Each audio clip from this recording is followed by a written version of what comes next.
Namaskar. In this lecture, we shall talk about theory of knowledge. You know about soul, and you also know that the soul is consciousness, and the consciousness manifests in two main ways. One is Gyan, another is Darshan.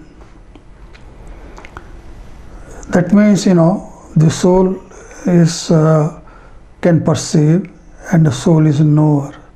So the soul perceives the things, the objects, and he knows the objects.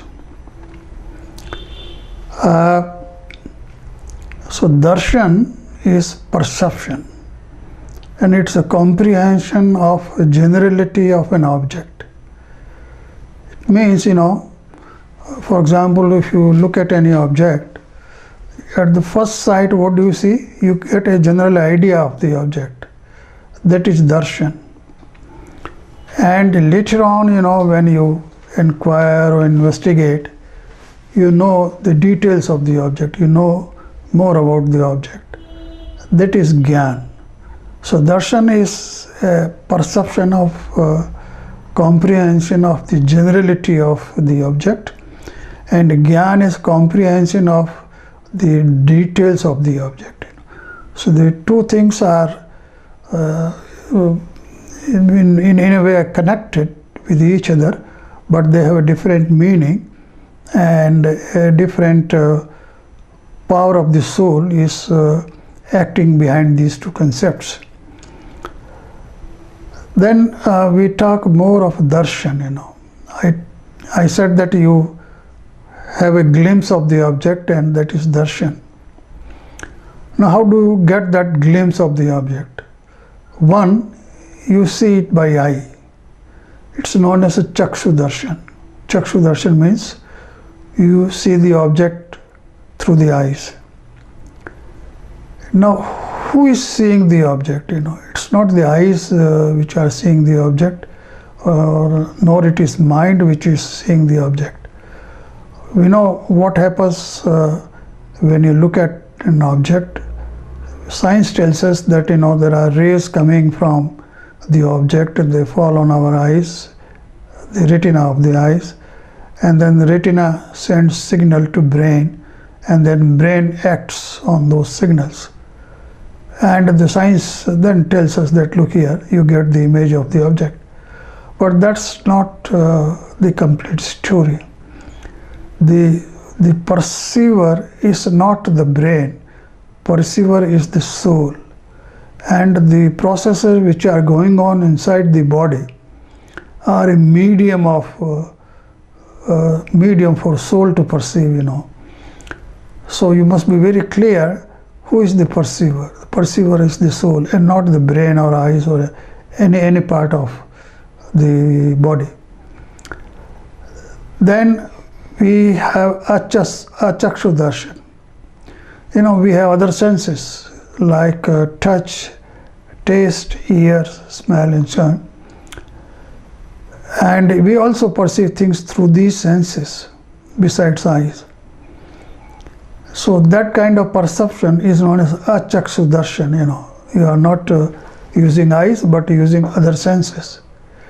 In this case, mind comes in picture.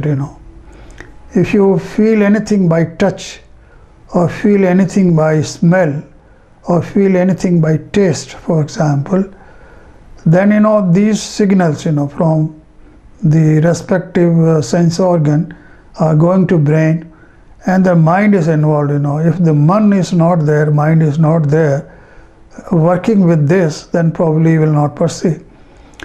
So in this case, mind and senses together form the media for the soul to perceive things. So Chakshu Darshan requires the application of senses other than eyes and the mind to perceive the object.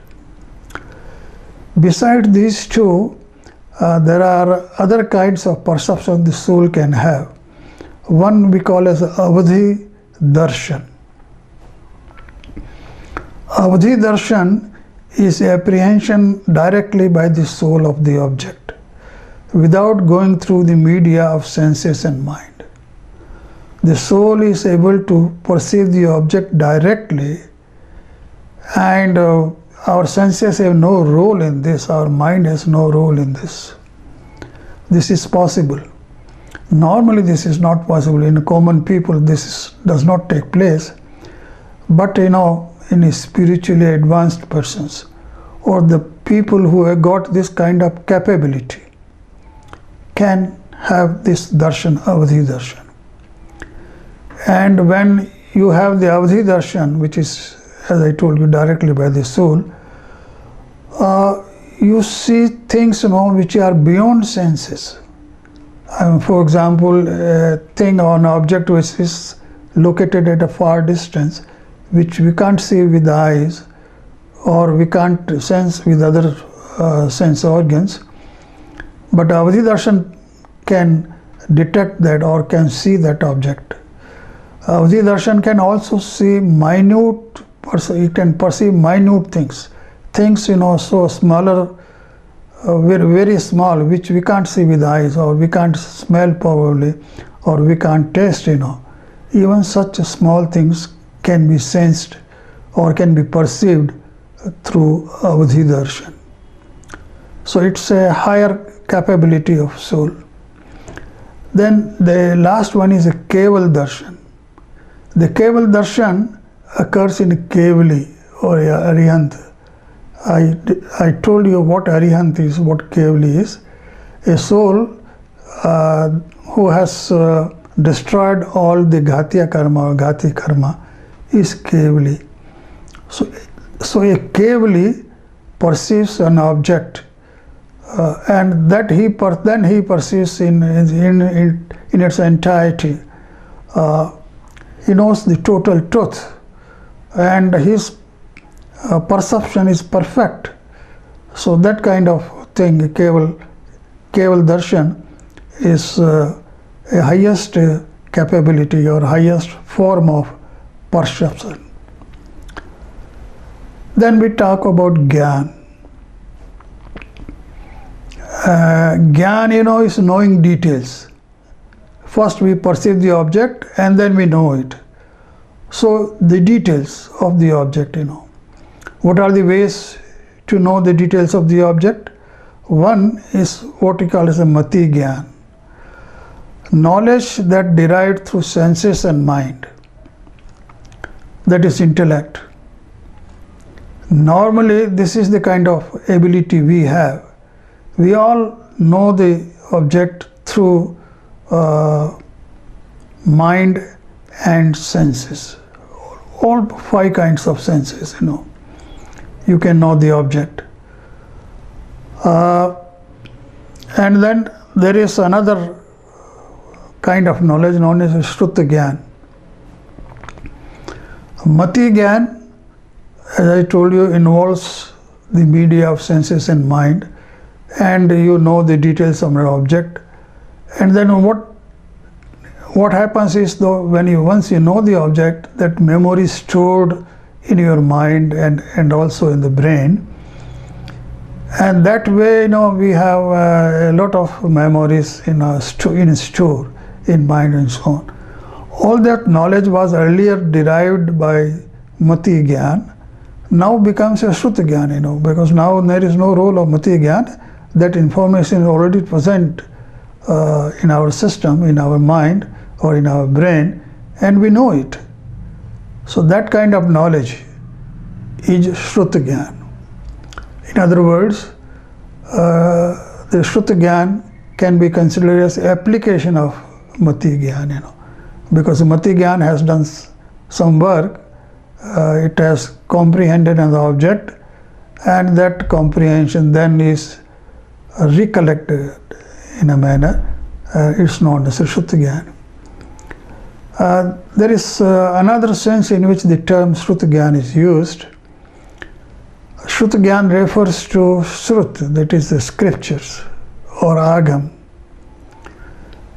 This is one and the same thing, How are the Agams written? How are the Shrut written? It is written by somebody. some knowledgeable person has written these things, So he has used his Mati Gyan, or earlier to that, a Keval Gyani might have come out or come up with all that kind of knowledge, which is preserved and then passed on from generation to generation, and then our acharyas remember them and acharyas write them down, compose the whole thing into writing. So that is Srut or scriptures. That also traditionally known as a Shrut Gyan. But Shrut Gyan is a general term. It doesn't confine to scriptures and agams only, but all kinds of knowledge which we have in store will also be a Shrut Gyan. For example, the knowledge which you learn in school or at your home and in college or through any print media or electronic media, all that knowledge forms Mati Gyan and Shrut Gyan. So a common person is not able to go beyond these two types of Gyan, Mati Gyan and Shrut Gyan. Mati Gyan is non-verbal and Shrut Gyan is verbal, because somebody has spoken and then it has been written. So it's a verbal knowledge. Then we also have what is known as a Keval Gyan. Keval Gyan is the knowledge of Kevali.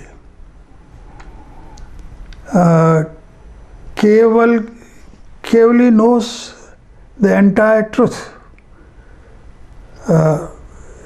In case of Kevali, the Ananta Gyan, Ananta Darshan of the soul are expressed, they are manifested. So that way he has infinite intelligence, So he knows everything. He knows the entire world, he knows the entire lok. He knows all the objects which are present in the lok, right from Parmanu to the biggest item like, stars or galaxies or any object. And then he also knows past and future. He knows the history of things, So that way, he is called omniscient. He is called Sarvagya, a person who is a Keval. I'm sorry, I probably missed one more type of Gyan before coming to the Keval Gyan. I'll come back to Keval Gyan later. Let me tell you this missing item, Manahaparya Gyan. The Manahaparya Gyan is a form of a Gyan by which you know the thoughts of another person. This kind of a telepathy. So what another person is thinking, you know it. That kind of capability. And this occurs in purified souls. In the case of ascetics or monks, only a common person or householder cannot have this capability of Manahaparya Gyan. A householder can have the ability to have Avadhi Gyan. This is possible. Avadhi Gyan is possible in the case of common householder or the common people, but Manahaparya Gyan is possible only with monks, who are spiritually advanced persons. Avadhi Gyan knows the objects at distance, and also time-wise, it can go back and forth time-wise, so that he knows the past, immediate past or immediate future. How much far the soul can go and know the things depends upon the purity of the soul. So Avadhi Gyan can be in a variety, it can be in grades, It can be a mild or low Avadhi Gyan or a medium Avadhi Gyan or high Avadhi Gyan and so on. So that you know the things at more distance or more back in time or more in future and so on. So it can have grades depending upon the purity of the soul. But Manaparya Gyan also can have this kind of gradation, It can have a high and low. I am not going to go into details of those things here. These two things, Avadhi Gyan, which in English normally is called clairvoyance, and Manaparya Gyan is known as a telepathy. These two specialties of knowledge are accepted even by modern psychologists, They also believe, but they call it extrasensory perception, ESP. So it's beyond senses. One can go and comprehend the things or perceive the things. So I missed this Manaparya Gyan earlier. I come back to the Keval Gyan. I told you a Keval Gyan is omniscience. Sarvagya, what we call as a Sarvagya. So he knows everything. The first three types of knowledge, the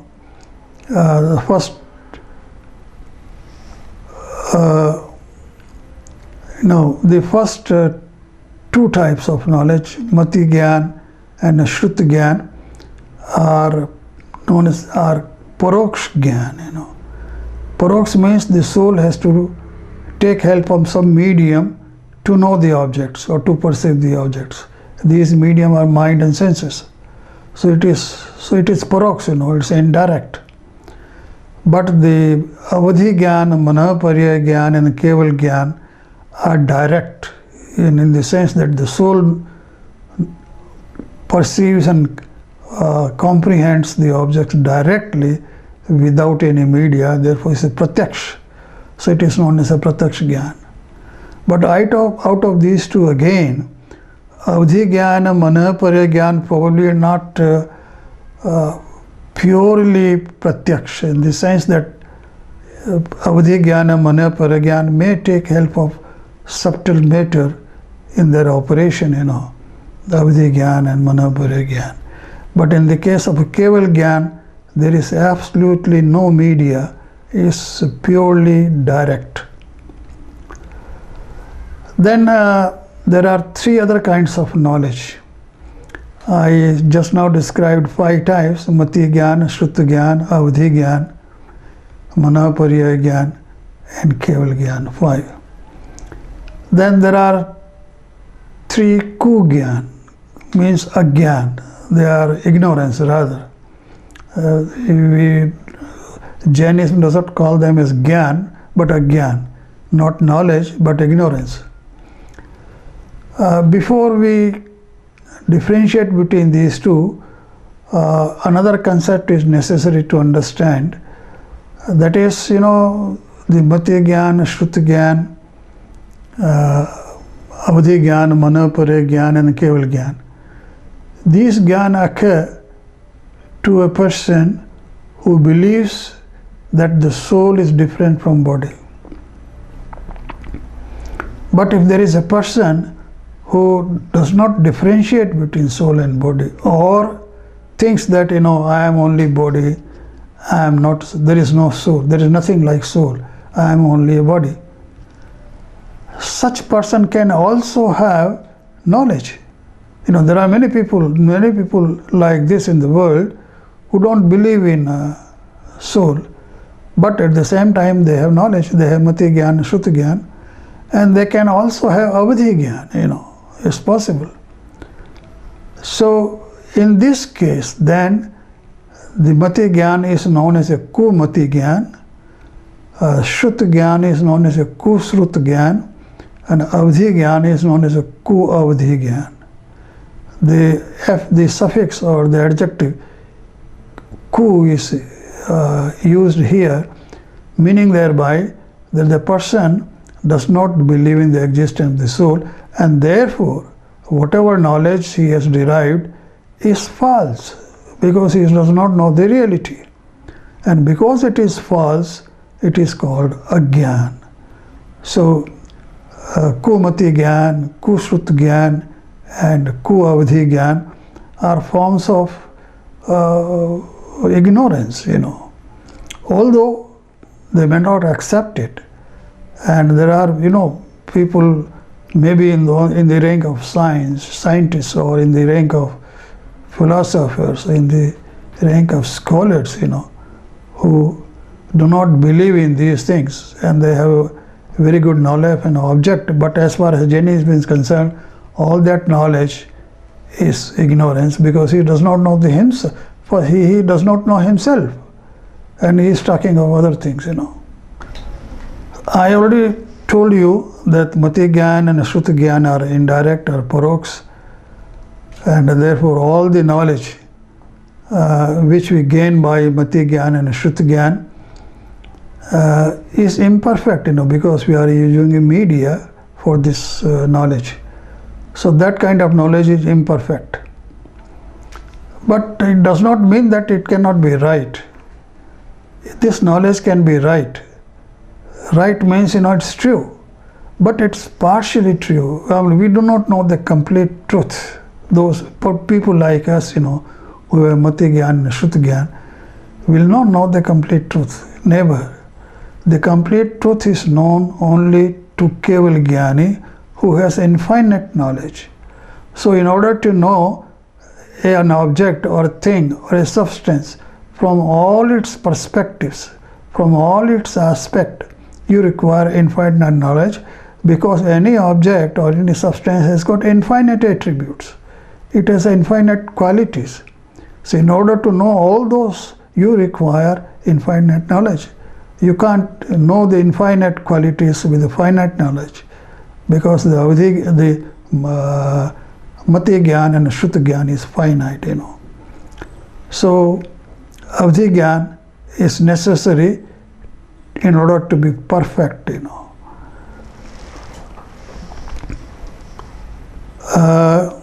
Keval Gyan is the only perfect knowledge. Avadhi Gyan and Manapara Gyan are also not perfect, and although they know directly, they are perceived directly by soul and known directly by soul, but even then they are not perfect apprehension and perfect comprehension. So we believe in the words of an Keval Gyani, in the words of Arihant, Tirthankar. Whatever he speaks is perfect, and there is you can't have any contradiction in what he is saying. So all the knowledge which we study in Jain philosophy has come out from Tirthankar. We'll study how Mati Gyan takes place. This is very interesting. I told you that Mati Gyan is Gyan derived through senses and mind. There is a process described in Jain texts, how this Gyan takes place. For example, the first time when you look at an object, you have the feeling that there is something. Because you just had a glance, just a glimpse of the object. You do not know what details it is, but you suspect that there is something, you just sense there is something. This kind of sensation is known as avagraha.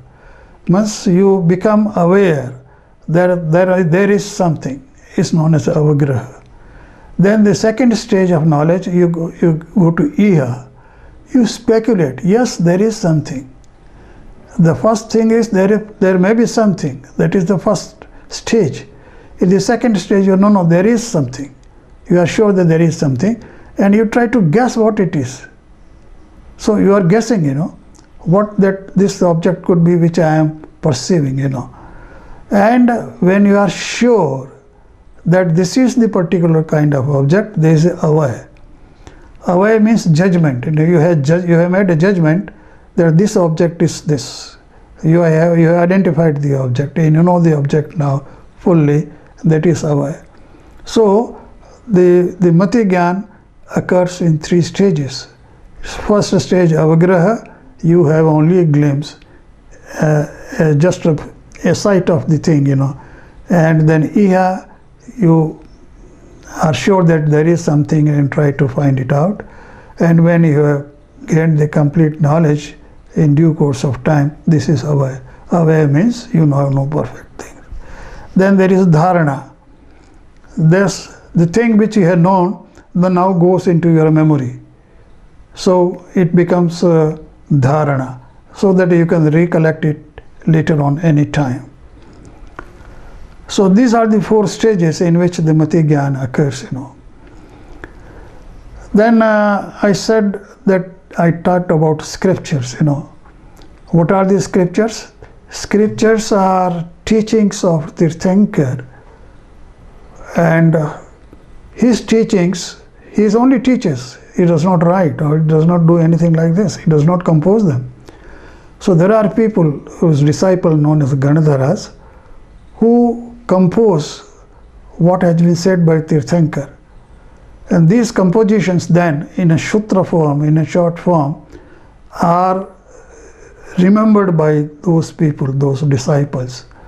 And earlier there was no facility of writing, So it was committed to memory, everything committed to memory. All teachings of the Tirthankara composed by Ganadharas are being remembered and committed to memory, and they are repeated, recited daily so that they don't forget.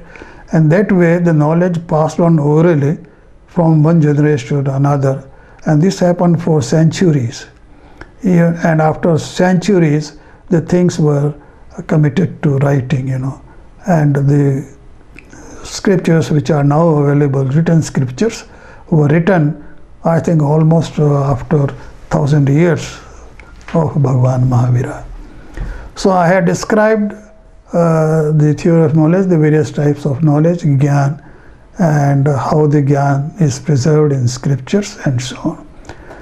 So next time we'll study some other subject, Anekantvad, that is an important one, important theory in Jainism. Thank you.